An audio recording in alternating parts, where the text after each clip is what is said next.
Hey everybody, AJ from Knights of the Apex here. I'm going to be dating this video, but it is August right now, and I know myself and a lot of other whitetail guys, our buddies, we've been talking a lot about gear and what we're getting together for the season, and one of the things that keeps coming up in conversation is packs. So I wanted to go over this pack right here. This is a Mystery Ranch Treehouse. So we're going to go over that. Before we get into that review, just wanted to give a special thank you to those of you following Knights of the Apex on Instagram, and those of you that participated and purchased some of the stuff we did in the yard sale last week. If you're not following Knights of the Apex on Instagram, definitely get over there. That's where we're most active, but also please like and subscribe, because that all really does go to help the channel and creating more content, putting more out there for you. But to those of you that purchase stuff from the yard sale, we're going to be donating a portion of proceeds to the Rescue 22 Foundation, which is a charitable foundation that pairs veterans with service dogs and rescue dogs. So really cool organization.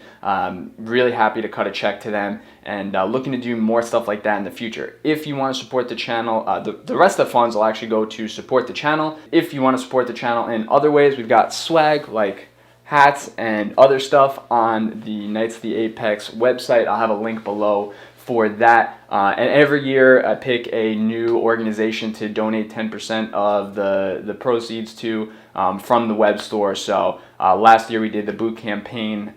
This year haven't decided yet, but want to try and give back with the channel in addition to everything else we got going on. But without further ado, let's get into the Mystery Ranch Treehouse. Now, if you guys have seen any of my other videos, you know that I always like to give disclaimers regarding any relationship I have.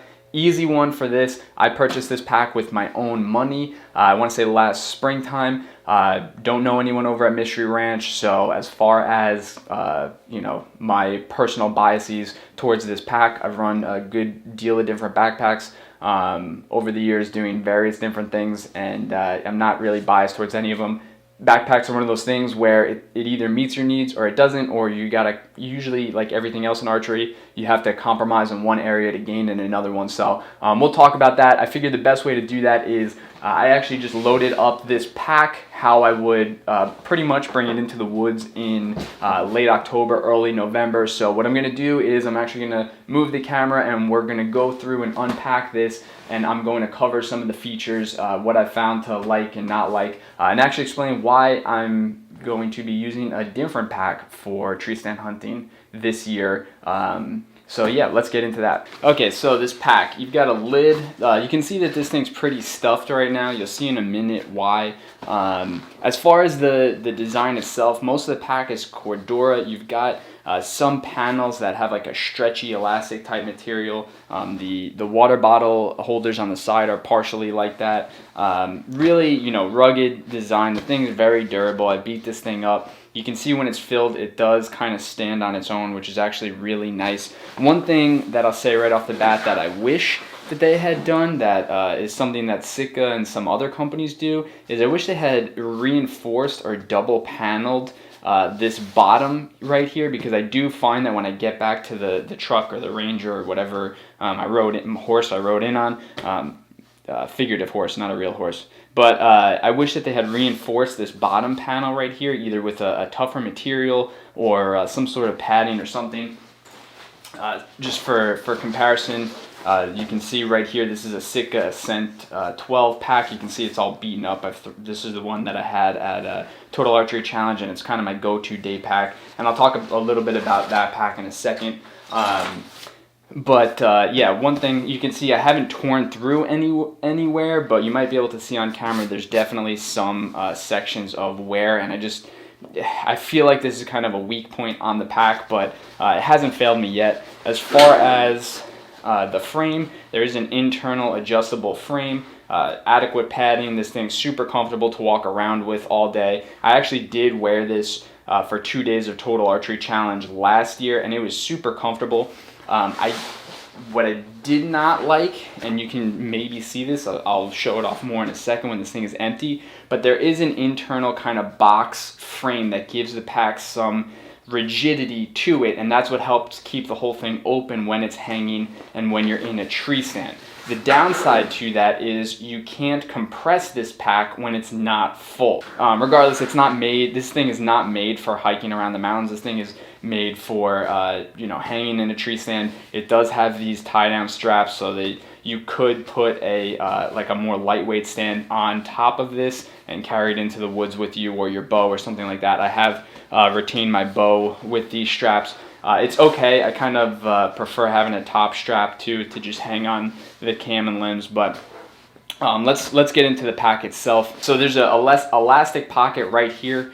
This is probably my only real like WTF feature on this pack. It's not quite large enough or tight enough to really be useful. I've tried sticking rain jackets and stuff in there, and everything just seems to fall out of this pocket. It's really the only thing that wasn't really designed that well. I wish they had made it go all the way down to the bottom. I think that would have made it much more useful, because there are certain things that, you know, it'd be nice to just stick in here, like binos or a rain jacket, like I said, but I just haven't found that this really retains anything all that well. The molly panels on the side are actually really nice. I've got my just little hawk hook right here that, you know, for my bow or whatever else I want to hang in the stand. I'll put some sort of carabiner or something in here too, just so I can hook something on the outside. I got Nalgene bottles on either side.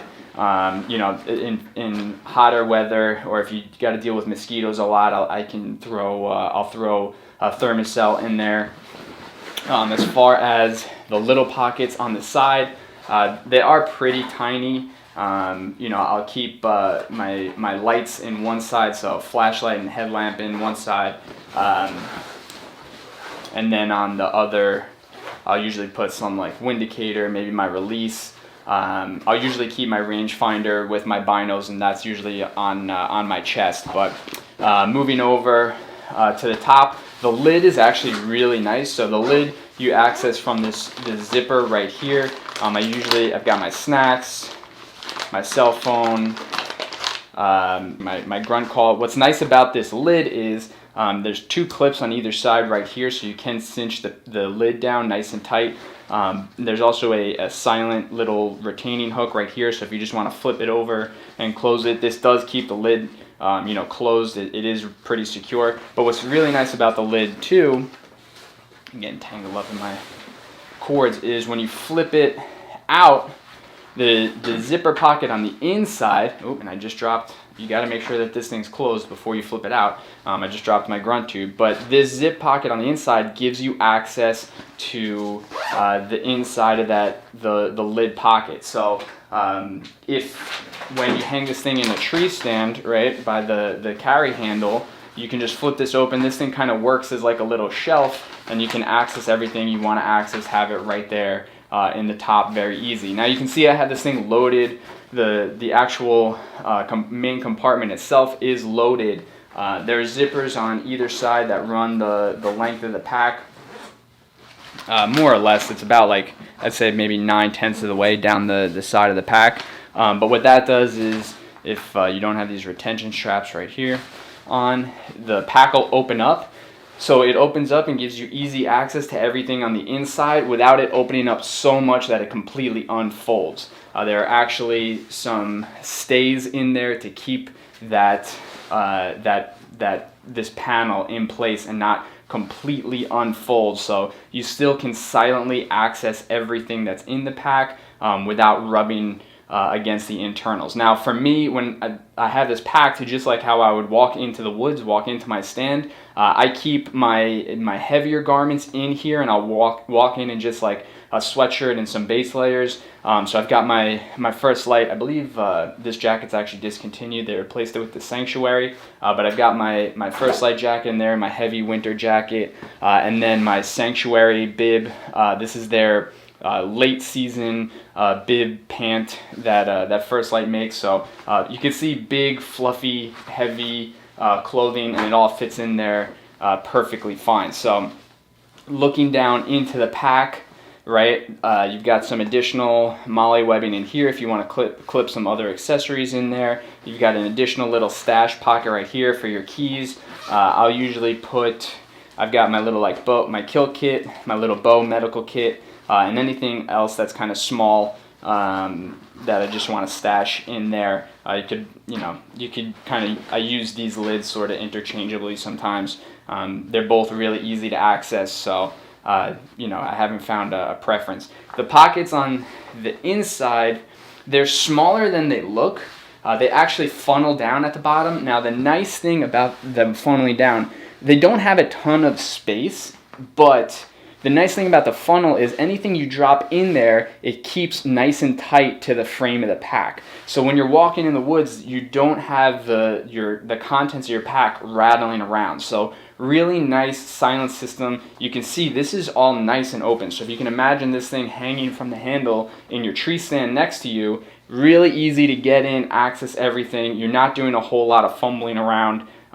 Really cool design. I really liked using this pack last year. I thought it was very versatile. It was awesome. I'll zoom back out and I'll explain to you guys the reason why I'm actually getting rid of this pack. Alright, so you heard me say probably a couple times that I'm going to be going to a different pack for whitetail season this year, and I'm going to be moving away from the Treehouse. Now let me be clear, that's not because there's anything wrong with this pack. It is a phenomenal pack, but backpacks like arrows, like bows, right? It has to fit your mission set and what you're going to be doing. So you probably saw in that, as I was unloading everything, that I didn't have a lot of extra room in there, right? I barely had enough room to fit a couple of sandwiches throughout the day. So for those longer sits, I did find that I was lacking a little bit in space, especially, if you have those days that do happen in October, November, where, you've got freezing cold mornings and then all of a sudden it's 60 degrees in the afternoon and you're just tearing clothes off, right? I'd walk out of the woods like a homeless person carrying half of my stuff with me. So I just, and on top of that now, right, I'm starting to film, take photos and stuff. That comes with some additional equipment. Besides potentially hanging stuff off of the pack with different clips and whatnot, which I don't love doing. It's just very messy. This particular pack just doesn't, I need something a little bit larger, a little more versatile. Remember that I live in Florida, so those first couple days when I'm up north in the Northeast or the Midwest hunting, I'm colder than most people. I'm the first one to break out those extra cold layers. Additionally, the pack is just a little, it's too close to the other pack that I already own and use a lot, being that Sitka Ascent 12 that I pulled out earlier.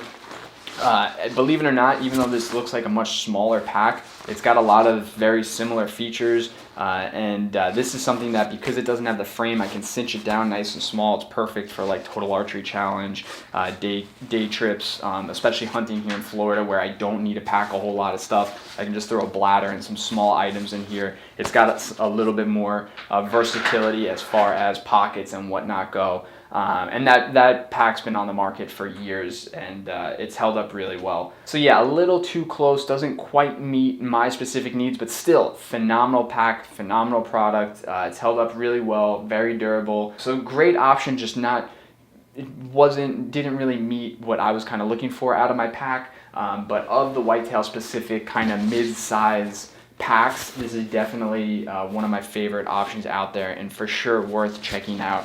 Recognize that, you saw what I had in that pack. That's not everything. That's by no means my kind of EDC long sit setup. That was just a demonstration of what I kind of have if I'm rolling into the woods for like an afternoon or something. So, recognize that your needs are probably going to be different than mine. How you hunt is going to be different than how I hunt. So what you bring in is going to vary, but hopefully this video was helpful. Drop a comment below. Let me know, do you have this pack? Are you looking at getting this pack? What do you think? What are some of the features you value? What's some of the stuff that you want to see out of a whitetail specific pack? Are there other brands or other makes on the market that you've used that you've liked? Always love getting feedback from everybody, and thank you again. If you haven't already, please like and subscribe. Appreciate y'all watching, and I will see you next time.